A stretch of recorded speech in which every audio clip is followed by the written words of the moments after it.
We are at a water symposium where we're looking at water as a sacred substance. We're looking at the politics and economics of water, what it is, the contamination of water worldwide, and the issues surrounding it from top to bottom. In that light, we have one of the most renowned doctors who have come out publicly about the subject of water and is the author of two most interesting books. Dr. Batmanghelidj is the author of Your Body's Many Cries for Water, and most recently, Water Cures, Drugs Kill, How Water Cured Incurable Diseases. His premise is a startling one, and one that has utterly rocked the medical community. We're very glad to have the doctor on with us today because what he has to tell us can save countries billions and literally trillions of dollars and help to create a much healthier world.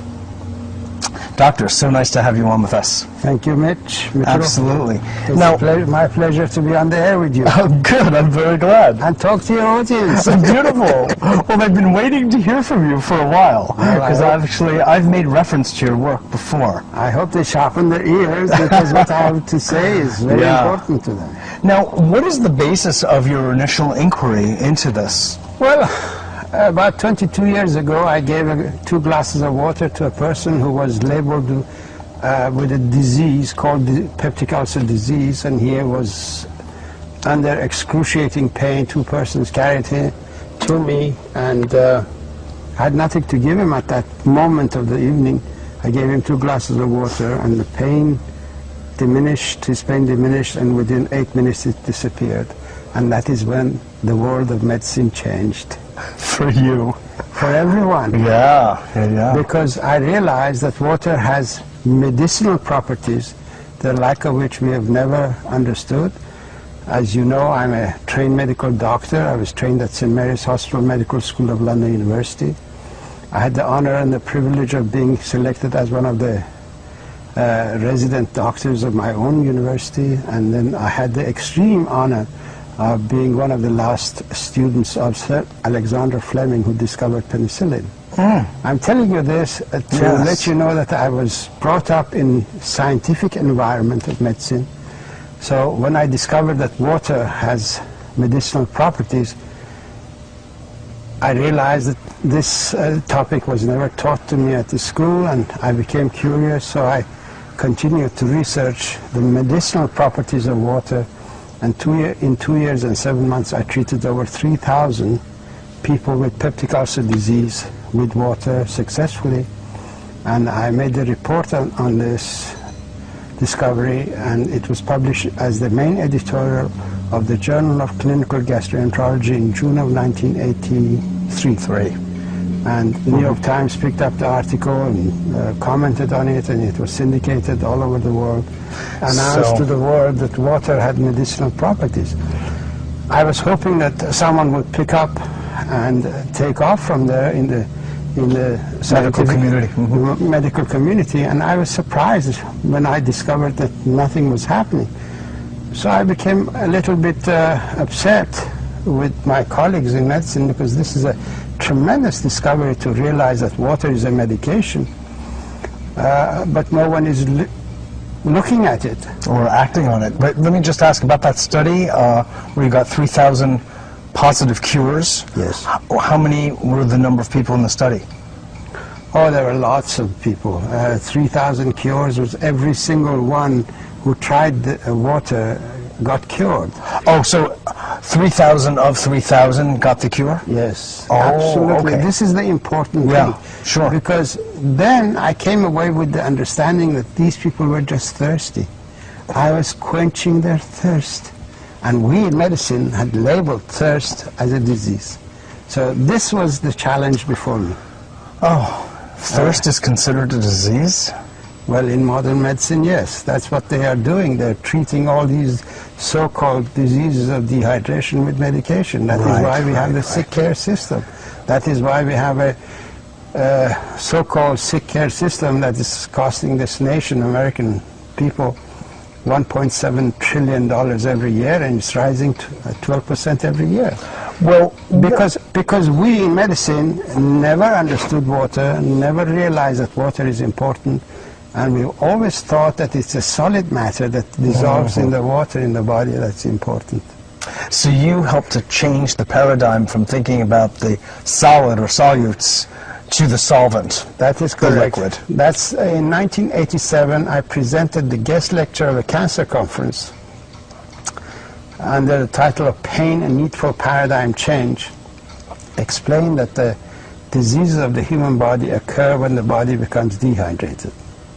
That dehydration is the origin of pain and disease in the human body, including cancer. And this shocked the scientific community. Yes. It really shocked them to total silence at the conference. But one by one afterwards they came and thanked me for this information, because I had explained to them it's not this one item, one particle or another particle that causes the disease. In my approach, it's a system upheaval. A system, when a system is not functioning, it's that system that produces symptoms of dehydration that we've assumed to be disease conditions. So basically what you're saying, doctor, is that virtually all, if not all, diseases are really caused by systemic dehydration. All diseases are either states of dehydration, complications of dehydration, or consequences of dehydration. God almighty. And water is a nutrient. It is the deficiency of this nutrient in the body that causes the health problems. Depending on where this nutrient is missing in the physiological arena of the body, that area begins to manifest the symptoms of that deficiency. And we have labeled these symptoms of deficiency as diseases. The human body manifests dehydration in 4 different ways. Perceptive feelings.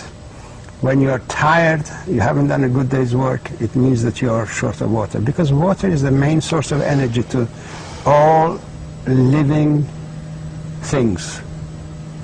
It is water that energizes all physiological functions.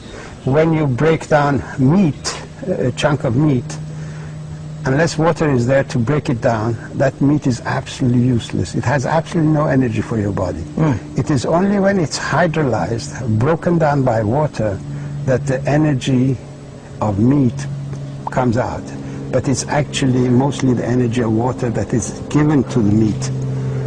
When you break down a piece of bread or a piece of cheese, it is the water that transfers its energy to what it is breaking down, and we assimilate that energy. So basically, yes, water. Well, that's the transport function, the carrier function, which is generally known to medicine, is it not? It's not, no. That's not? The process of hydrolysis is a metabolism of water, and the medical community has assumed that water has absolutely no metabolism. It's an inert substance. It is a solvent, a means of transport, and a packing material. These are 3 life-sustaining properties of water. But water has 3 other life-giving properties. The life-giving properties of water are it produces hydroelectricity where you need electricity, when you need energy. All neurotransmission system depends on energy produced by hydroelectricity at the cell membrane of the nerve tissue. Then you have the process of hydrolysis, which energizes whatever it breaks down. And then you have the adhesive property of water, which assembles everything together. So these are the life-giving properties of water that we in medicine never understood. And this is what I brought out, and I published in my book, Your Body's Many Cries for Water. And now, after 10 years of that book being in the public arena, I've decided to blow the horn on the pharmaceutical industry and also the AMA and the doctors in mainstream medicine, and explain that actually because of their lack of understanding of water, they've created an environment where the drug industry has taken advantage and has converted our healer's protocol into a killer's protocol. The drugs that are used in medicine, according to Washington Post, which is in my latest book, Water Cures, Drugs Kill, even when used according to the prescription of the doctor, make 2 million people sicker and kill 106,000, which makes this the 4th largest killer in the health field.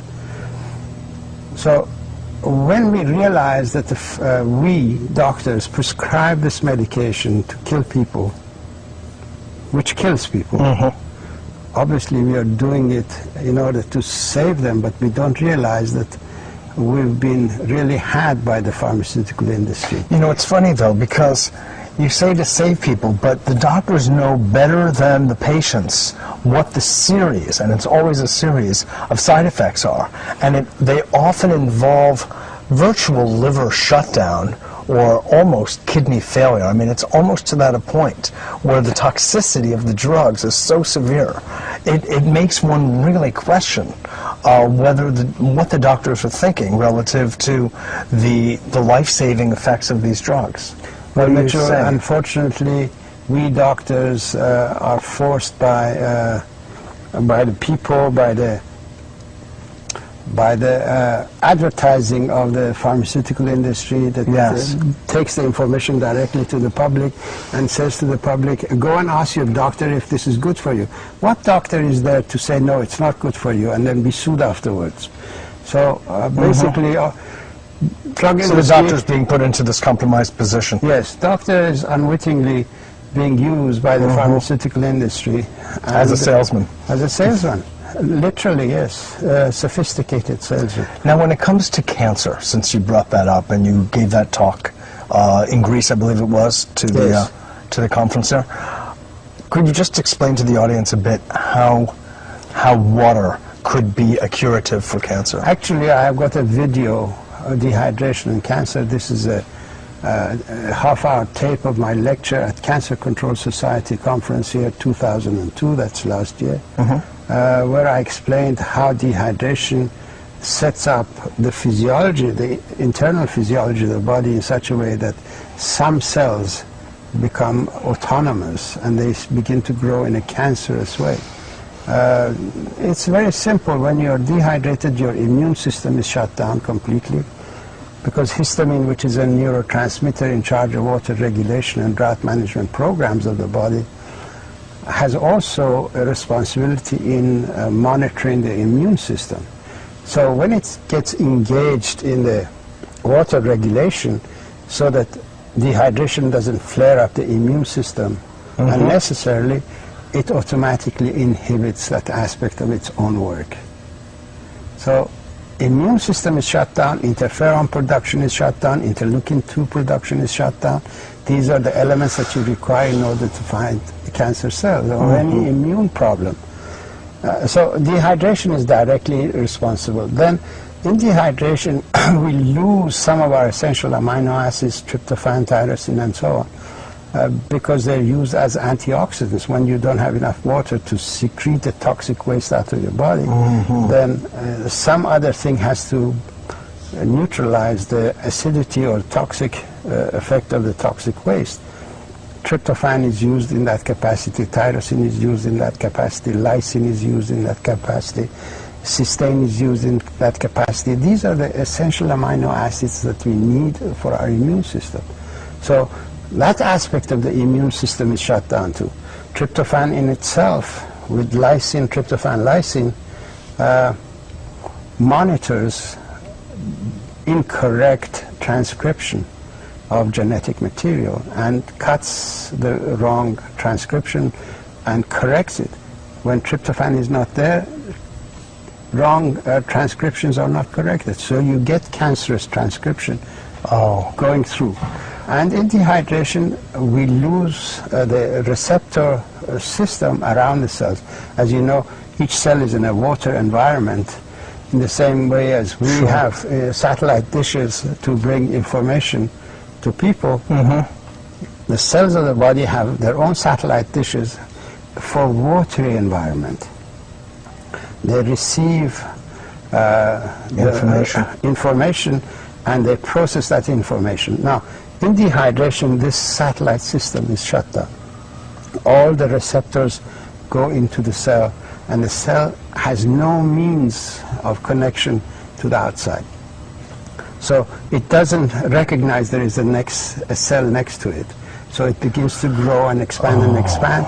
So it breaks boundaries, and that's why cancer becomes a lumpy thing, because its receptor system of the cells have gone. I see. There is a lot of... How about, though, then, in rehydration? If they come back. They come back. And a lot of people have actually been... And then the tumor and the cancer cells will actually reduce and dissolve? There are quite a number of testimonials in the book Water Cures, Drugs Kill, of people whose cancers have disappeared. Lymphoma has disappeared, cancer of prostate has disappeared, and so on. Pancreatic cancer? They all go, but the ones that are in the book... It's a question of when. They all go, because we need to study water as a anti-cancer medication. Once we do that for each different discipline, we need to have a protocol for that. Sure. But personal observations of people is that their cancers have reduced. Now, you brought your findings to the AMA, to the FDA, to NIH. Yes. And they ridiculed it. Obviously, what I propose... It drove them to drink. What I propose is not a money-making situation. So the sick care system survives and thrives on people staying sick. If they cure people who are sick, then there is no reason for their existence. So they realize this outcome, and naturally they try to push this information out of the way. But as philosophers of science have said, Thomas Kuhn, when such a situation, conflict arises, then you have to go to the public and let the public be judged. Yes. And that's what I have done. These books are in order to arouse the public and inform the public that this is an issue before them, and they should force the government, the NIH, the FDA to look at water as a medication, begin to study it, and stop being subservient to the pharmaceutical industry that enjoys killing people in order to make money. You use the word in your new book, terrorism, kind of a gradual terrorism. Well, could you explain that further? Well, I think that pharmaceutical industry is terrorizing people with their advertising campaign and creating fear in them, forcing them to go to their doctors and ask for medication that the pharmaceutical industry wants them to have. And naturally, these medications have got side effects, and as you know, it kills. So what they are doing is a terroristic act. Well, terrorism is not only when you explode a building.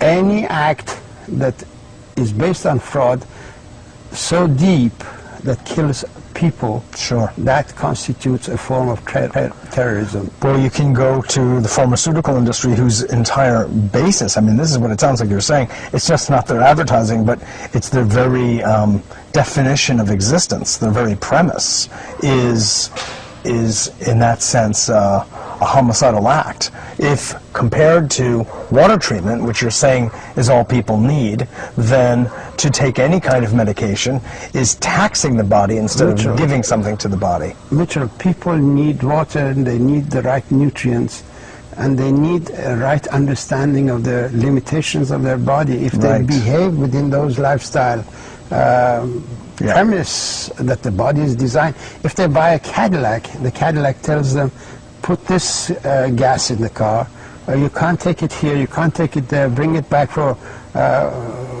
repair service. If they go out of that constraint, naturally the car will break down. Nature has told us you need water for your everyday function, because we lose about 2.5 quarts of water a day, every day of our body. We lose 1 quart of water in breathing. Every time you breathe out, a lot of water leaves your body. You lose about 1.5 quarts in urine formation because you need to get rid of the toxic waste. You lose some through perspiration, not sweating, perspiration. So Just the breathing of the skin. basically you lose about 4 quarts of water a day. 2 quarts you get out of the food that you eat. But other 2 quarts, 2.5 quarts, depending on the weather and so on, you need to replace that every day. If you shortchange the body with the water that it needs and you give it beverages that further dehydrate the body, caffeinated beverages dehydrate the body, alcoholic beverages dehydrate the body. There is a certain amount of validity in taking fruit juices and vegetable juices, but you can't replace the entire water needs of the body with these juices. So basically you need water in order to survive. You need the minerals. The essential minerals are calcium, magnesium, potassium, selenium, zinc. These are the intracellular minerals. If you give the body this mineral, or eat a diet that contains these minerals, you also need salt. For every quart of water, you need a quarter teaspoon of salt, because there are 2 oceans of water in the body. One ocean of water is inside the cells. The water that you drink goes into the ocean inside, and the salt that you take keeps some of that water in the ocean outside of the cells. These 2 oceans have to be in balance in the same way as the Atlantic and the Pacific have to be in balance. Once you take the water, you take salt, you take these minerals, no disease will have a chance to appear. Then you need the right diet for repair mechanisms and for raw materials, for neurotransmitter formation, for creation of proteins and so on. Basically, if you behave like this, the body is capable of living into 150, maybe even 200 years in the right environment. Sure. Not 60 years, not 50 years. That's way too short. Early death. So your main prescriptions then, doctor, are water, at least a couple of quarts of water a day. Yes. And for each quart, a quarter teaspoon of salt. Minimum amount, yes. Because For the yes. for the mineral content. Yes. And salt should be basically a sea salt of unrefined salt. But unfortunately, unrefined salt doesn't contain enough iodine, so people who are taking sea salt also need to supplement with a little bit of iodine. They can get it from kelp, or they can get it from these multivitamins, 1 a day vitamins that everyone should take. Right, I see. And with these very simple, very inexpensive items, a person can maintain the health and live a very great long life. Yes, absolutely. If we teach this to the school children, we can save them from a whole lot of problems. Obesity? Obesity is a complication of dehydration. We can save children from complications of dehydration. Their education ability will improve. Their tendency to addiction will disappear, because addiction is another way of showing that the body was short of water and we substituted. Oh, yes. When you drink water, you secrete endorphin in your body. Endorphin is the natural opiate of the body. When you don't drink water and you're hooked to that opiate, then you go and take the drugs that stimulate the opiate sensors. Okay? Yes. Water will help people get off the drugs. God. It's the universal solvent. It's a universal solution to the human body. And no one invented water. No one has got exclusive rights to water. And I have no claims to any water company. I don't push water because there is any reward in it. I am a scientist, a medical doctor, a healer, and I'm interested in people getting the truth. And that is why I've written my book. If you hand me the book, I'll show it to the people. This is the book that people should read. Water Cures, Drugs Kill. This is 28 pages of explanation of why dehydration is the origin of disease, and there are 186 pages of how water cured the incurable diseases when the pharmaceutical drugs could not. It's a revelation that will transform the entire structure of medicine all over the world, and this is a challenge to the medical establishment And people need to read this book and take it to their doctor, take it to their congressman, take it to their senator, and demand from these people to take their side and stop the drug industry terrorism against society. Medicine is, some medications are absolutely essential, antibiotics are essential. Sure. Some material is essential because there are certain conditions that you require a little bit of manipulation, right, but not on a permanent basis. To treat a person who reveals hypertension, which is a state of drought management program of the body, with diuretics and beta receptor blockers and calcium receptor blockers, this is a crime, truly a crime. Yeah. I know that the medical community does it in ignorance, but nonetheless it's a crime against humanity. Yeah. Water is a better diuretic than anything that they produce in the diuretic field in the labs. Right. Well, your work is definitely world-shattering and of great benefit to humanity. So, well, on behalf of humanity, I want to thank you. I don't try to make it that big, but it is. Water is big. You don't have to make it. It is. And I know the receptivity of the book, the reception of the book, has been that. Water is big. Yeah. Water is a medication against a whole host of human health problems. I've written AMA, FDA, and the NIH will have to stop being a party to the drug industry's rape of America. Their business-as-usual approach to healthcare can no longer be acceptable to the people who fund their existence. Well put. Well put. Thank you again for your work. Absolutely. Thank you. This is Mitchell J. Rabin for A Better World, on location in Santa Barbara at the Sacred Water Symposium. And this is but a taste of the kind of work that we'll be doing here at this conference. Thanks so much for joining us, and I look forward to seeing you all next week.